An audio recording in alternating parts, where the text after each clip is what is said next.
Sportscast, our sports podcast here at the Washington Times. I'm George Gerbo. A reminder to find our podcast wherever you get your podcast. That's on Apple, Stitcher, Google, Spotify, TuneIn, and more. Just search Washington Times and find our sports reporting at washingtontimes.com/sports, including the work of my colleagues, Matt Paris, who joins us fresh off of OTAs and everything else that continues to go on with the Washington Commanders. Matt, welcome back.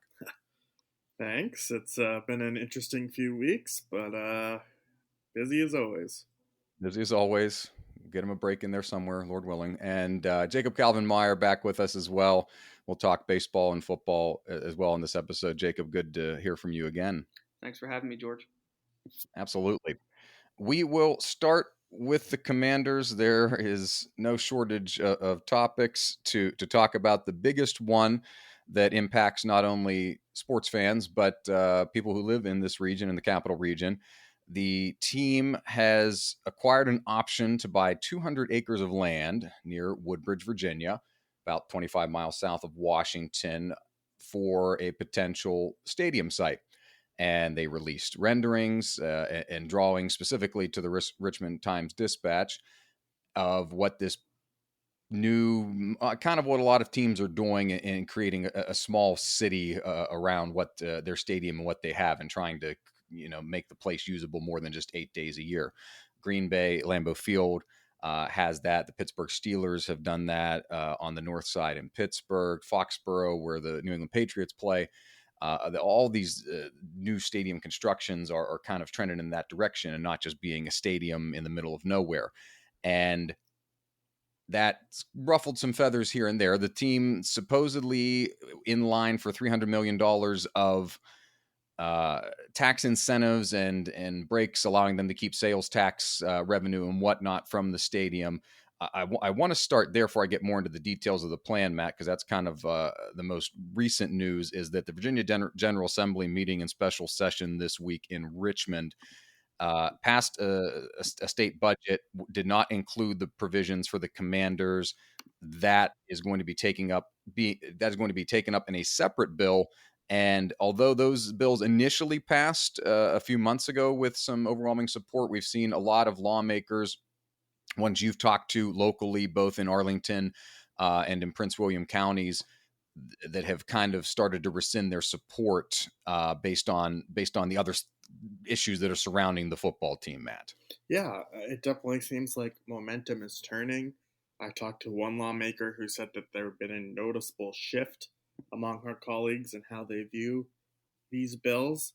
And so kind of where things stand now are, for the past few months, they've been working to try and combine the two bills that passed into one.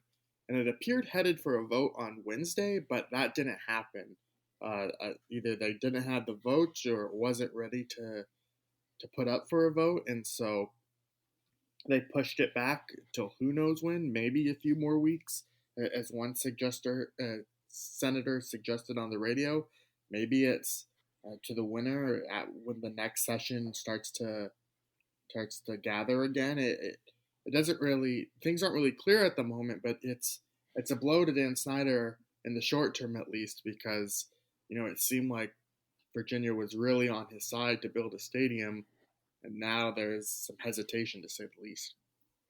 Yeah, it's proposed 55 to 60,000 seats. The rendering kind of looked like what Los Angeles did with SoFi Stadium, with kind of a translucent roof, so it would be a covered stadium in that aspect. And notoriously, I'm one of the few people, I find the idea interesting. I-95 south between the district and Richmond really doesn't abate in terms of volume of traffic. There's always volume. It just depends how fast or how slow you're going. And that's true going to Fredericksburg, which is a little bit further past Williamsburg, and then on to Richmond. Matt, is it kind of a play to capture more of that market? They've had training camp in Richmond before. The team, obviously the headquarters are currently in Ashburn. They would move as part of this deal to the Woodbridge area, to Prince William County. Is it trying to, hey, if we put our team here, we can still be the Washington Commanders and represent the nation's capital, but also we can capture a little bit more of a share of the Virginia market. Is that part of the move in having this option to buy land in Woodbridge? Yes and no. I mean, I think that's some aspect of it. I think they'll just go to what locality gives them the best deal. Frankly, Hmm. you compare the two between Virginia and Maryland. Maryland is offering $400 million, which is more than what Virginia's offering, but that money is specifically going to be used for the area around where FedEx Field currently is and where a new stadium would sit. But that development is going to happen whether the Commanders stay there or not. So it's not really a huge benefit for the team. Whereas Virginia's deal, now it's reported under 300 million, which is a significant drop off from the 1 billion that was originally proposed. But what they want to do in Virginia is they want to build kind of like they call it a mini city where there are apartments, there are hotels, there's all sorts of shops and restaurants and amphitheater where they can kind of build out like this complex that the Atlanta Braves have. Mm. Now, the team, if they have that there, then they can profit off selling the land and those sorts of things. But so yeah, I think appealing to Virginia fans is something that they want to tap into. That's why they went to Richmond in the past. But I think really they're trying to squeeze out the best deal because if it was their preferred option, I think it would be to go back to D.C., but that just has all sorts of roadblocks and that really hasn't gathered any sorts of momentum. So right now it's between Virginia and Maryland realistically, but they're really having trouble finding that ideal deal for them. But yeah, they've hit some roadblocks. It kind of came as a little bit of a surprise, or kind of it gives. I don't know if the team was going for shock factor, but they obviously had the plans and the renderings and everything ready because for as long as I've lived here, we've always talked about they play in Maryland, but maybe the new site whenever it happens, if it wasn't going to be the old RFK Stadium site in DC. That it would be out toward Landover, or sorry, out toward Ashburn and in Loudoun County, because the land up there continues to get, snapped up very quickly. One day it's a field, then there's a subdivision there, and then there's a server farm. And if you ever live or you drive around Loudoun County or anywhere out near Dulles Airport, you'll see that. And that kind of seemed to make the most choice for a couple of different reasons. Metro was going out that way. You've got good highway access that's not particularly busy. There is the toll road, but still the traffic there is not nearly as bad as it is on the I-95 corridor.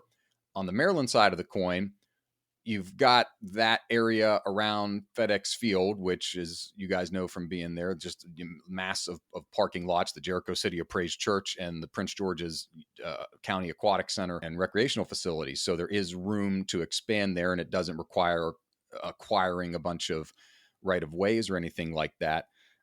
The fan base aspect of it, you kind of talked about in one of your stories, Matt, is interesting as you talk to a bunch of people, both from Maryland and Virginia and D.C., about how they would travel. And I want to ask you about that, Jacob, as someone who's, lived in Maryland.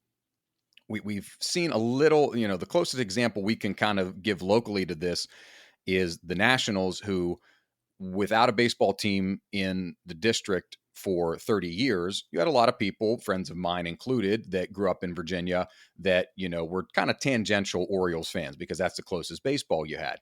The Nationals come in and there's still a dispute there 15 years after the team arrived here that we haven't got resolved yet between Peter Angelos, who had to acquiesce a little bit, but decided to take the television rights. And so you still have those butting heads, and somewhere the line of the fan base blurs among, where people live in this region. And I know some people that support both teams because they're both in different leagues. I get that.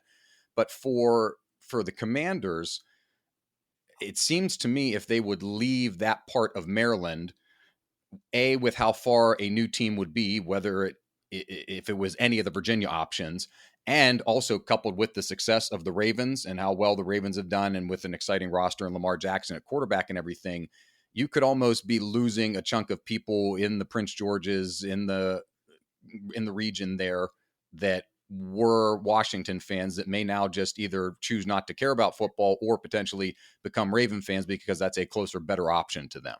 Right. I think there's been a lot of talk about that, and I think that's something that has to be in people's minds, but the fact is that I think moving, you know, to Woodbridge or somewhere else in Virginia has long term ramifications for the fan base rather than short term ones.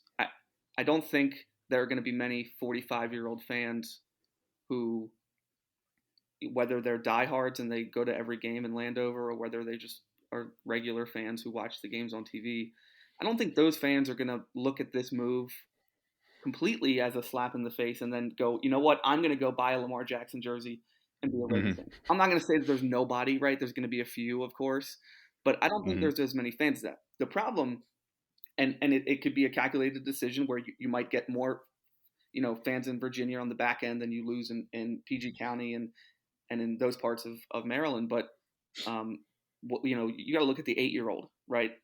And if they can't go to Commanders games and Baltimore's not very far away, and they've got Lamar Jackson, and they've got an exciting team. I think that changes things, and I think it's more of a long-term game that you have to look at and go, well, this could really not work out because we could lose a lot of fans long-term in Maryland, and maybe if we're not playing too well, or if things don't, turn around for the franchise in Virginia, then they might lose more fans in Maryland than they gain in Virginia. So I think it's more of a long-term question than a short-term one. I want to, as we wrap up stadium talk, I want to pop on my opinion hat and throw out two kind of random concepts, and then I want to ask Matt. I want to ask you about Lando, or keep confusing the two. I want to ask you about Ashburn. The something that sticks out. So we've gone through this dance, a lot here in recent years.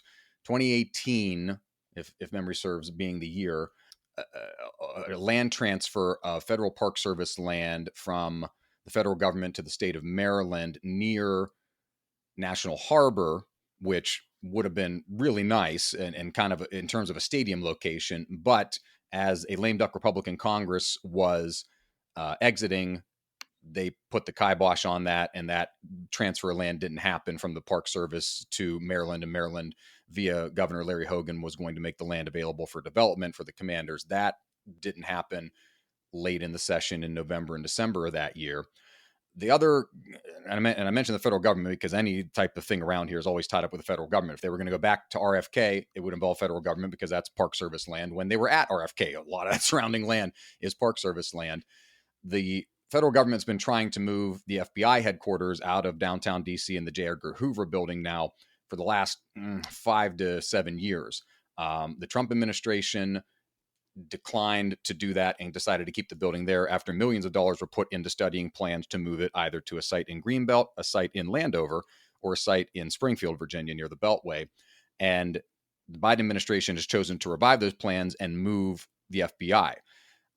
If it moves it to Greenbelt or Springfield, the other site in Landover, besides the existing one where FedEx Field is the Landover Mall, which is immediately off of the Beltway 495 as opposed to the current stadium site, which is a little bit further inland. So I throw those out there maybe in a conspiratorial type of way, but there's always seemed to be some kind of brokering with the federal government in this area if you're trying to move something, whether it's a private entity or a public entity, and those may come into play if the FBI decides to select one site over another, then maybe one of these other ones, including the old Landover Mall, if you've ever driven by it out there on 495, it's just a big old parking lot at this point and would be perfectly suited for development for a new football stadium or whatever else. And that turns me to you, Matt, in terms of putting it in Ashburn. It's really not something that's, the team and Jason Wright has said that everything's still on the option, including the site in the district, which does seem like the long shot now after all of this, just because of how hard it would be. And it would be sticking it into the middle of a neighborhood that has grown up there around the RFK site and where the DC Armory is.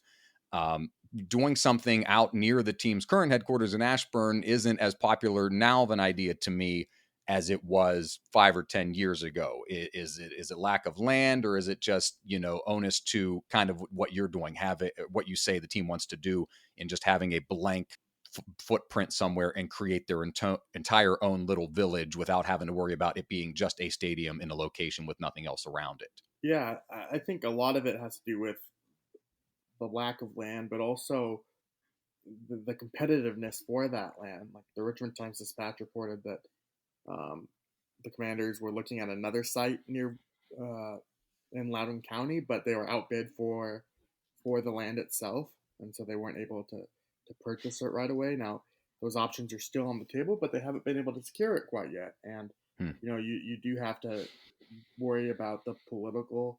No matter where they choose to go, they're going to have to deal with the political fallout from that. And for Woodbridge, for example, the traffic and everything there, um, it is just it's a long process, and for a team whose stadium expires in 2027, obviously they can renew the lease for FedEx Field, but that's not an ideal setting for anyone. So, um, yeah, they've really found themselves in a bit of a pickle here, and they just haven't. They've been working on this for years. I remember the 60 minutes thing with the moat, and I wasn't even in I wasn't That's right. even out of college yet for that, and so yeah, it's been a long time. Go look up what Matt's referring to if you want. That was a fun rendering of. I'm going to look it up later. I remember hearing about that and reading about that too, with the literal water moat looking thing around the complex. Speaking of pickles, on a more serious note, the House Oversight and Reform Committee and Chairman Carolyn Maloney have requested Dan Snyder and NFL Commissioner Roger Goodell to appear at a hearing on June 22nd about the committee's ongoing investigation into overall workplace culture and misconduct in the NFL. And it stems directly from the Beth Wilkinson investigation into sexual misconduct and workplace harassment in the Commanders organization. Tag along with that USA Today reported last month that owners may be starting to count votes in terms of whether they could force Dan Snyder out. It would take 24 votes to do that. That's a little more on the hearsay side and would be a big ask and a big push. And it's something that would be unprecedented in the NFL. We saw it happen with Donald Sterling in the NBA for a much different scenario of racism. But two questions on that front, Matt, is A, do you think that either Snyder or Goodell will appear / will they even answer or respond somehow to the committee? This is not a subpoena. This is, as someone who worked in Congress, this is, hey, we'd like to ask you nicely to come. And then if you don't come, then we either put out a statement that decries, oh, they won't answer questions, or then the next episode or the next level is an actual subpoena, which carries a legal binding with it, and forcing someone to appear. Will they actually answer or respond to the committee's request, either in person or in some sort of written form? And then second, is there any kind, from what you've heard or can get a sense of, any kind of viability to Dan Snyder's standing among the other 31 owners in the league, that he could be in jeopardy of losing his team? Yeah, I think they'll respond. I don't know necessarily if that means um, they will attend the hearing, but if they don't, Mm-hmm. um, the congressman yesterday was already saying that they could potentially issue subpoenas. This reminds me of the back in the 2000s with the steroid The usage baseball, yeah. when Mm-hmm. they looked into baseball. Now MLB, and I believe initially refused to show up, and then they issued subpoenas. I would have to double check that, and I know that makes for bad podcasting on the spot here, but you know, that's where my mind went. Um, and they have until Monday to respond or not. So we should get an answer relatively soon whether this is going to happen, and if they decline to show up, then what are the next steps there. As for whether Snyder is in trouble with his fellow owners, I don't necessarily know if the NFL are actively counting votes or what it would take to um, get rid of Snyder, but um, it does seem like at the very least patience is wearing thin, that they are kind of fed up with um, all these scandals that are happening, because if you count it, there are at least four active investigations into Mm-hmm. Snyder right now. There's Congress, there's and from the NFL, and then there are also inquiries from attorney generals in Virginia and the district as well. So, he has his hands full with those, and it's a bad look for the league, and owners are starting to realize it. But I would slow the horses. Mm-hmm. Don't get your. I know a lot of people want to see Dan Snyder uh, ousted from the NFL, and I would just say, be cautious on that. I don't think they would have to. I don't think they would make a move unless they absolutely have to.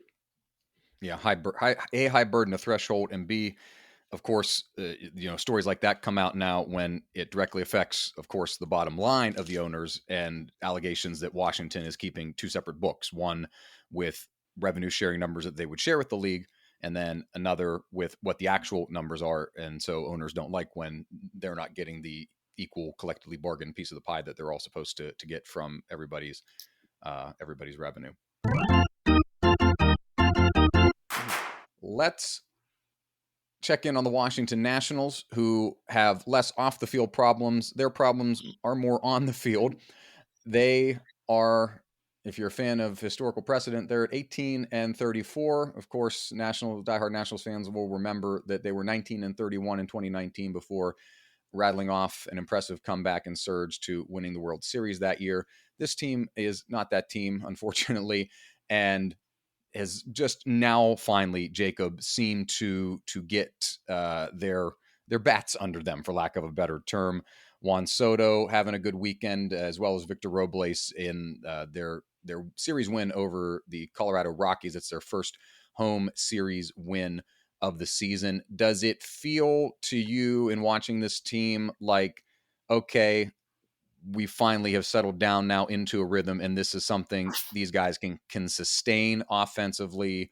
Or is this feel more like a blip on the radar, and it's going to revert a little bit back to the norm, which has unfortunately been underperforming for a guy like Soto, who was a very highly touted potential league MVP candidate before the season began? Right. Yeah. I think the answer to that question is probably neither. I think the offense all year has been extremely inconsistent. They, I think they lead the major leagues, or they did a few days ago, in runs scored in the first inning, and then and I think they have like around 7 or 8 games they've scored 10+ runs. There was a time in early May, I think, where they were leading the league in batting average, but they were still like 12 games below 500. And you mentioned the Rockies series. The offense was great. You mentioned Soto had a great day on Sunday, and Robles had a great series. But then they go out against the Mets, and now they haven't scored a run in 21 innings. They got shut out each of the last 2 days. So it's just, I think the inconsistency of the offense has been a big issue, and that's kind of something that's hard to fix. It's not an easy thing where Davey Martinez can just snap his fingers and find a solution to something like that. But you mentioned Soto, and there's been a lot of talk about him, both regarding his performance at the plate, and whether the Nationals would be open to trading him. But whenever you talk about Juan Soto when he's in a slump, you kind of have to couch it with disclaimers, where it's like, yeah, he's slumping for Juan Soto. He still has a 135 OPS plus, which leads the team. He's still leading the major leagues in walks. He's on pace to hit almost 30 home runs, and so it's like he has not been performing at the plate like he typically does. He's hitting in the 220s. He's striking out more often.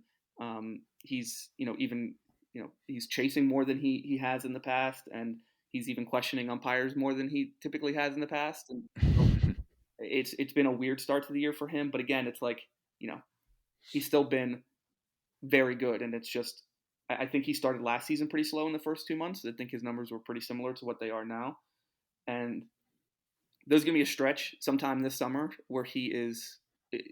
There will likely be a stretch sometime this summer where he is unstoppable, and that'll be fun to watch. And so, if your slumps, if your bad first 2 months of the season is a 135 OPS plus, then that kind of shows the type of player that you are. And he's color that with the fact that offense across the league is more suppressed this year in terms of batting averages and slash lines than it was last year. It's a league wide problem. So when we put it in the context of the full league, he's not hitting 300. Well, not a lot of people are hitting 300 at this point. So you can put that in perspective a little bit. Speaking of Rizzo, we are, as you mentioned, we're exactly 2 months out from the trading deadline. That may seem early, but now is about the time as we hit summer and as the All-Star break comes up when we start to think about movements and whatnot. The Nationals don't seem like a team that is going to be adding any pieces. And Mike Rizzo explicitly said on 106.7 The Fan this week that they won't be trading Soto and that he is the centerpiece that they are going to be around. And they've made it clear to him and also to Scott Boras, who's his agent. Two-pronged question is then if Soto isn't on the trade block, is anyone else, because you're at the, Nationals are the third worst team in baseball. You're at what feels like the bottom of this trough where you start to, in this coming seasons with Soto as a key piece of that, to rebuild. So do you see them making any other moves or sending anybody else away, which would pale in comparison to last season when it felt like someone was being traded every 20 minutes from the day before the deadline through the deadline for the Nationals? And the second question with that, kind of more in a strategy aspect, this is a team that the Lerners have said they are exploring a sale of the franchise. And the value of your franchise looks a whole lot better when you've got someone like Juan Soto on the roster as opposed to not being on the roster. Do you think there is some sort of part of that that Rizzo is actually speaking the truth here, in that maybe he has a directive from ownership that you need to keep him on the roster as we explore selling this franchise? Yeah, I'll start with Soto. I think, listen, Rizzo has to come out and say that, right? And it's no different than when, Lincoln Riley comes out and says, I'm not leaving Oklahoma, and then the next day he goes. Now, that's not to say that he's not being truthful, right? My guess is that he is being truthful and that they're not trading Juan Soto, especially they're not trading him this year. But the fact is that even if he were talking to people, and even if he 100% believed that he was going to trade Juan Soto, he would not come out and say it. And so, you have to go out and say what he did. Now, when it comes to the whole situation with the ownership of the team and whether the team's more attractive with Soto, I think it can kind of go both ways, right? Is the team more attractive with Juan Soto? Yes. But could it be a tougher ask to find somebody to buy the team on top of the fact that you might have to give this guy $500 million? Maybe. And so I don't know how much of a factor that plays. I think the bigger challenge with trading Juan Soto this summer, for example, which isn't going to happen, but if it were to happen, how many teams have the amount of players, the amount of prospects that would signify, would signal a good enough return for a An player equal like Juan return, Soto, who still has 2.5 years of team control, who, you look at all these numbers, first player since Ted Williams to do this, first player since Mellott to do that, and it's like, well, okay, how much value could you possibly get in return to make that trade fair? There aren't many teams that are even, have enough prospects to do that. The Mariners are probably one of them, and would the Mariners even want to give up 6 different guys to get Juan Soto? Probably not. And so there's the Soto point. On the other aspect of movement at the trade deadline, certainly the team won't be as busy at the deadline as they were last summer. But I think the question on how many moves they make really comes to the question of what teams are interested in their guys who are either, they signed 1-year deals this past offseason, like Nelson Cruz or Cesar Hernandez or Michael Franco, or even a guy like Yadiel Hernandez, who still has a few years of team control, but he's, in his, early to mid 30s, and he's been hitting pretty well this year. If teams are interested in those guys, I think they're gonna deal them. Nelson Cruz, for example, people made these remarks instantly when he was signed. You can't ignore the fact that a big reason that the Nationals probably went after Nelson Cruz was that they could deal him at the deadline. That when he was traded last year, the team that dealt him got back a prospect who was in AAA at the time, and now he's in the starting rotation. And so that's something that they looked at and said, hey, we can get a veteran hitter to help out this team in the first half of the season, a guy who can, pair well with Juan Soto and maybe teach Victor Robles some things, and then we can deal him at the deadline. Unfortunately for them, he has been off to a pretty slow start to the season. He's picked things up. He had a 10-game hitting streak over the past few weeks. He's dealt with a few small injuries, which isn't surprising for a guy who's 41 years old. His OPS plus is close to around 100 now, around league average. And so, if he has a good June and a good July, that would be great for the team. And if he looks like the Nelson Cruz of old, aka last season or the year before, that would be helpful for the team. And just the other few names that I listed, Cesar Hernandez has also been playing very well recently. Also had a 10+ game hit streak out of the leadoff spot. He's a guy who's won a Gold Glove in the past. He's a veteran, so he could be interesting to a team who's looking to add an infielder. Although he doesn't have much of a utility aspect, he can really only play second base. And then I don't think the other guys are too likely to get dealt. Like Franco, I don't think there's going to be too much interest in him. And Hernandez, maybe the team wants to hold on to him because he does have still 3 years of team control left. Cruz, to your point, had a nice couple of years in Minnesota, and then mid-season goes to Tampa last year before joining the Nats with that option deal, $12 million for this season. If there's a time for them, you mentioned 10-game hitting streak. If there's a time for these things to continue to roll for Washington, it could be on the road, as they have game series against Cincinnati, who is the worst team in the National League, and Miami, who is just slightly above them in the National League East standing. So if there's a time to get right here in this summertime push, just as summer kind of kicks off, it would be now for those Nats bats to get swinging and at least keep them viable, a little more viable than they've been for the first part of this season. That will wrap up this edition of the District of Sports. Matt, let everyone know where they can find you on socials and your content, as we've turned him into a quasi-political reporter now, both covering local news and everything. And that's the nature of the beast sometimes with when stadium stories and start leaking into sports and politics mix. But where can they find all your coverage as you continue to follow every movement that happens with the Commanders? Yeah, you can follow me on Twitter at Matthew_Paris, Paras, and you can find my work on the Washington Times, WashingtonTimes.com/sports. And Jacob, for all the Nats coverage, and as we continue to get into the summer here and NBA draft that's coming up as well, where can they find your excellent reporting? Same website for me, and on Twitter at J Calvin Meyer. And a reminder to find all of our sports writing at Wash Times Sports on Twitter and at WashingtonTimes.com/sports. Of course, you can find the District of Sports wherever you get your podcasts. Just search Washington Times. For Matt and Jacob, I'm George. Thanks for listening, and we'll see you next time.